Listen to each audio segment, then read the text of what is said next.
Hi అండి. Hello. Welcome to my channel. చాలా రోజులైంది వీడియో అప్లోడ్ చేయలేదు. ఎందుకంటే రంజాన్ ఉపవాసాలు నడుస్తున్నాయి కదా! సో, అందుకనే టైం ఎక్కువ దొరకడం లేదు. సో, ఈరోజు మా బాబు ఫస్ట్ రోజు అంటే ఉపవాసం చేశాడు. 8 ఇయర్స్ మా బాబుకు. సో, ఫస్ట్ డేస్ కదా తనదైతే అనేసి సండే రోజే నేను చేసి పెట్టాను. కాకపోతే ఇంగా వీడియో రికార్డింగ్ చేయడానికి టైం దొరకలేదు. ఇక్కడొచ్చేసి ముందుగా 2 లీటర్ల పాలు తీసుకున్నాను. పాలైతే నైట్ ఆల్రెడీ వేడి చేసి పెట్టానన్నమాట. సో, నేనేం చేసుకున్నానంటే కొద్దిగా 2 గరిటెల పాలైతే ఒక గిన్నెలో పక్కన తీసి పెట్టేసుకున్నాను. సో, మిగతా పాలలో అయితే షుగర్ మన టేస్ట్‌కు సరిపోయేంత షుగర్ వేసి బాయిల్ చేసుకుంటాను. సో, ఇక్కడొచ్చేసి నేను తీసుకున్నాను custard powder. Vanilla custard powder అండి ఇది. సో, ఇక్కడొచ్చేసి ఇంకా ముందుగా తీసి పెట్టుకున్నాం కదా! ఆ పాలలో 2.5 టేబుల్ స్పూన్లు కస్టర్డ్ పౌడర్ కలుపుకుంటాను.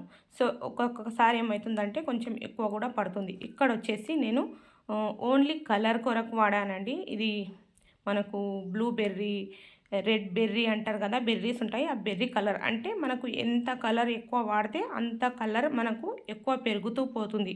తక్కువ వేస్తే లైట్ కలర్, ఎక్కువ వేస్తే కొంచెం ఎక్కువ డార్క్ కలర్, ఇంకా ఎక్కువ వేస్తే ఇంకా ఎక్కువ డార్క్ కలర్ వచ్చేస్తుంది. సో, నేనైతే పింక్ కలర్‌లో వచ్చేంతనే వేసుకున్నాను. సో, కలర్ వేసుకున్న తర్వాత దీంట్లో నేను వేసుకున్నాను కస్టర్డ్ పౌడర్ కలిపి పెట్టుకున్నాను కదా! అది వేసుకున్నాను. వేసుకున్న తర్వాత మంచిగా కలిపేశాను. సో, కలర్ అయితే యాడ్ చేయలేదు. కస్టర్డ్ పౌడర్ వేసిన తర్వాత కొద్దిగా సేపు కుక్ అయిన తర్వాత ఆటోమేటిక్ మన స్టార్టింగ్‌లో ఉన్న కలరే వచ్చేసింది. ఎక్కువ అయితే నేను కలర్ యూజ్ చేయలేదు.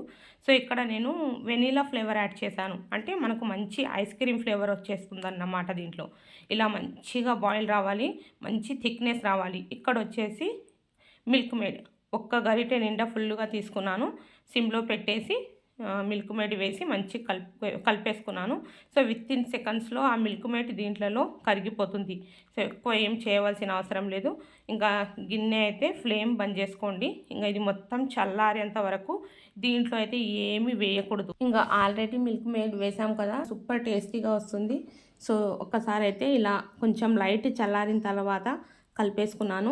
ఫ్రిడ్జ్‌లో అయితే పెట్టేసుకోండి. లేదంటే ఒక 2 నిమిషాలు ఇలాగే బయట పెట్టేయండి. ఇక్కడొచ్చేసి 2 బనానాస్ తీసుకున్నాను.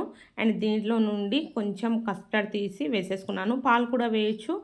పాలంటే వేడి పాలు లేవు కాబట్టి డైరెక్ట్‌గా ఆ కస్టర్డ్ రెడీ చేసి పెట్టుకున్న కస్టర్డ్ వేసి ఇలా షేక్ రెడీ చేసుకున్నాను. సో, ఈ షేక్ వచ్చేసి డైరెక్ట్‌గా నేను కస్టర్డ్‌లో కలిపేస్తాను. సో, సూపర్ అంటే సూపర్ టేస్ట్ వస్తుంది. రియల్‌గా చెప్తున్నాను. మీరు ఎప్పుడైనా ఇలా కస్టర్డ్ ఫ్రూట్ సలాడ్ చేస్తున్నారనుకుంటే ఇలా బనానా షేక్ చేసి వేయండి. సూపర్ టేస్టీగా ఉంటుంది. అండ్ కొద్దిగా మిల్క్ మేడ్ వేయడం కూడా మర్చిపోవద్దు. సో, దానివల్ల కూడా టేస్ట్ రెట్టింపు అవుతుంది. సో, మొత్తం ఫ్రిడ్జ్‌లో పెట్టేయండి. చల్లారిపోతాయి. ఇక్కడ ఫ్రూట్స్ వచ్చేసి పోమోగ్రానేట్, బనానా, సపోటా, యాపిల్ ఈ 5 ఫ్రూట్స్ అయితే నేను తీసుకున్నాను. గ్రాప్స్.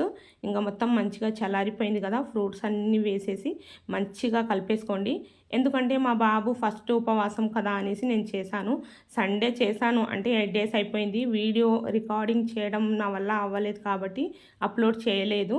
సో, ఎంతో టేస్టీగా యమ్మీగా ఉండే డిఫరెంట్ స్టైల్‌లో అండ్ డిఫరెంట్ టేస్ట్‌తో పింక్ కస్టర్డ్ ఫ్రూట్ సలాడ్ అయితే రెడీ అయిపోయింది. పిల్లలు ఇద్దరి దగ్గరకు వచ్చేసి ఇలా హార్ట్ షేప్స్ పెడుతున్నారో చూడండి. బాబు వినట్లేదు, మా పాప కూడా వినట్లేదు. ఇలా ఇఫ్తారీ అయిపోయింది. పింక్ కస్టర్డ్ సలాడ్ అండ్ మా బాబు ఉపవాసం ఇలా అయితే గడిచిపోయింది. ఈ వీడియో మీకు నచ్చితే లైక్, షేర్ అండ్ సబ్స్క్రైబ్ చేయండి. ఛానల్ బెల్ ఐకాన్ ప్రెస్ చేసుకోండి.